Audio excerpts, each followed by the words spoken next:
अगर हिंदू राष्ट्र की बात होती है तो मनुस्मृति लाने में ज्यादा टाइम नहीं लगेगा।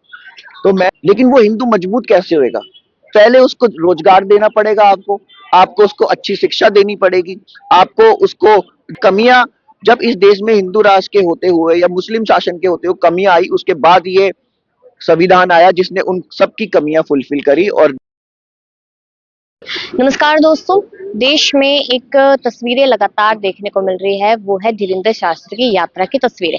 इसमें वो हिंदू राष्ट्र की बात करते नजर आ रहे हैं, तमाम लोग हैं जिनके साथ जुड़ते नजर आ रहे हैं और लगातार सुर्खियों में भी है। जैसे शिल्पा शेट्टी को ले लीजिए, सुर्खियों में लगातार आ चुके हैं क्योंकि वो कहती है कि मैं सनातन के साथ हूँ और उनके जो पति है कुंद्रा साहब, वो उन पर और उनकी बीवी दोनों पर 7 करोड़ का एक जुर्माना लगा हुआ है। और वो जो अश्लील वीडियोस बनाते थे, पॉर्न वीडियोस बनाते थे, उनको लेकर कहीं ना कहीं शायद छवि साफ करने वाली बात की जा रही है। दूसरी तरफ देखा जाए तो यहाँ पर एकता कपूर है जो कहती है मैं सनातन के साथ हूँ। वही एकता कपूर जो बालाजी को लेकर कहती है कि 30 साल हमें हो चुके, लेकिन बालाजी टेलीफिल्म्स पे ऐसी ऐसी ओटीटी प्लेटफॉर्म पर वेब सीरीज या फिल्में जो भी कह लीजिए वो आई है कि उसकी वजह से खुद ही सरकार को कहना पड़ा कि अब तो रुक जाइए। तो ऐसे तमाम लोग धीरेंद्र शास्त्री के साथ जुड़ते नजर आए और एक सवाल है कि जब देश में संविधान है तो हिंदू राष्ट्र कैसे? इस मुद्दे पे चर्चा करने के लिए मेरे साथ वकील विकास गौतम जी है। बहुत स्वागत है। सीधा मैं यही जानना चाहती हूँ कि हिंदू राष्ट्र और संविधान क्या है ये अलग अलग? तो मैं इसमें बोलना चाहूंगा, मजहब नहीं सिखाता आपस में बैर रखना,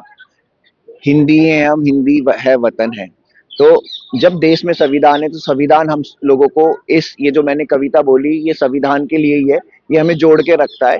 और जब हम हिंदू राष्ट्र की बात करते हैं तो हम एक पर्टिकुलर कम्युनिटी के लिए बात करते हैं, और कम्युनिटी भी नहीं, वो हिंदू सोसाइटी भी वर्ण व्यवस्था में डिवाइड हो रखी है। कोई दलित है, कोई शूद्र है, कोई ब्राह्मण है। तो हमें ये भी नहीं पता कि क्या पता मनुस्मृति लागू ना हो जाए, और अगर हिंदू राष्ट्र की बात होती है तो मनुस्मृति लाने में ज्यादा टाइम नहीं लगेगा। तो मैं इसके हाँ, फेवर में नहीं हूँ। लेकिन जैसे संविधान वाली चीज है कि देश में संविधान है और सबके पास हक और अधिकार की बात है, तो उस पर ज्यादा जोर ना देते हुए धीरेंद्र शास्त्री हिंदू राष्ट्र के लिए यात्रा निकाल रहे हैं, तमाम बड़ी बड़ी सेलिब्रिटीज उनके साथ जुड़ रहे हैं, तो एक मैसेज जा रहा है समाज में। देखो, वो जो आप कितने भी आपके पास पैसा आ जाए, लेकिन आपके पास विजडम आने में बहुत टाइम लगता है। और विजडम आपको पढ़ाई भी नहीं आई है, आपकी सोच आपको विजडम दिलाती है। चाहे कबीर दास जी का नाम ले लीजिए, वो पढ़े लिखे नहीं थे लेकिन उनमें विजडम इतनी थी कि वो हिंदू मुसलमान को एक लेके बात करते थे। और अब इस देश के अंदर हिंदू मुसलमान के अलावा क्रिश्चियन भी है, पारसी भी है, सिख भी है, बौद्ध भी है। तो इनका क्या होएगा? तो जो फंडामेंटल राइट्स है, फंडामेंटल ड्यूटी है, और बाकी जो कॉन्स्टिट्यूशनल बॉडीज है, जैसे पार्लियामेंट हो गई, लेजिस्लेचर हो गई, ये हिंदू राष्ट्र के अंदर कौन से ग्रंथ में लिखा है कि इस तरीके से देश को चलाया जाएगा? तो बहुत सारी चीज है जो संविधान पूरा करेगा।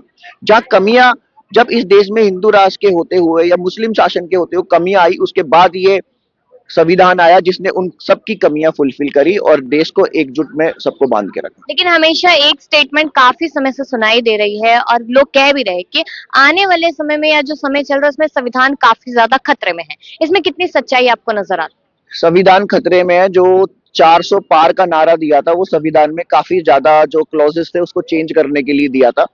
और देश की जनता जानती है। अंधभक्तों के लिए मैं कुछ बोलूंगा नहीं, क्योंकि उनको तो कुछ भी आप बोलोगे तो वो सेम फॉलो करेंगे। लेकिन जनता जानती है और जनता ने अपने वोट के अधिकार से वो 400 पार होने से रोका और एक हेल्दी अपोजिशन क्रिएट करी ताकि जो देश का संविधान है वो बचाया जाए, कॉन्स्टिट्यूशनल बॉडी बचाई जाए।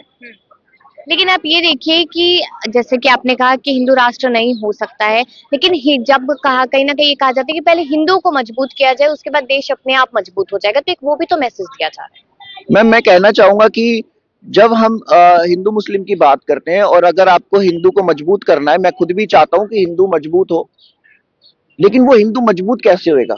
पहले उसको रोजगार देना पड़ेगा, आपको आपको उसको अच्छी शिक्षा देनी पड़ेगी, आपको उसको जो भी रिसोर्सेज होते हैं वो देने पड़ेंगे। और जब उसके पास रिसोर्सेज हो जाएंगे तो मेरे ख्याल से उससे मजबूत कोई और होएगा भी।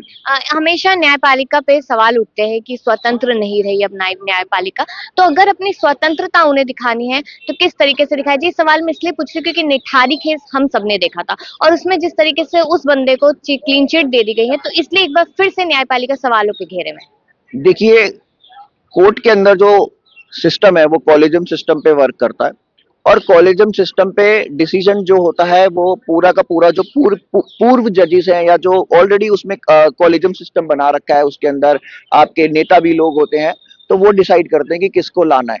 तो अगर स्वतंत्रता की बात करते हैं हम लोग, उसके अंदर आप खुद ही देखो कितनी महिला हैं और कितने बाकी पक्ष हैं। अगर स्वतंत्रता होती तो उनकी भी बराबरी होती। और जब कोई भी चीज बायस होगी तो देश में उस फैसले को नकारा जाए। जब एक हाँ आखिरी जी, सवाल करूंगी मैं कि जैसे आपने अनभक्तों जैसी टर्म यूज जी, की, जी, लेकिन मैं अगर कहूँ तो जो बीजेपी के फॉलोअर्स है या फिर जी। कह लीजिए जो उनके नुमाइंदे हैं, वो यही कहते हैं कि शुरुआत से हम लोग हिंदू राष्ट्र में रह रहे हैं, हिंदू राष्ट्र। तो लोगों को ये कैसे समझाया जाए कि हमारा देश जो है वो धर्मनिरपेक्ष गणराज्य है। मैं इसके तो बारे में हाँ, बताऊंगा। मैं उनसे बोलूंगा आप पहले हड़प्पन सभ्यता पढ़ी जाए, मोहनजोदारो की सभ्यता पढ़ी जाए, जिसके अंदर से जो आर्यंस आए थे वो बाहर के फॉरेनर इन्वेडर्स थे। और जब आर्यंस आए तो इस देश के अंदर हिंदू की शुरुआत हुई, जिसको एक सिंधु नदी से बोला गया कि सिंधु के जो उस पार रहते हैं वो हिंदू हैं।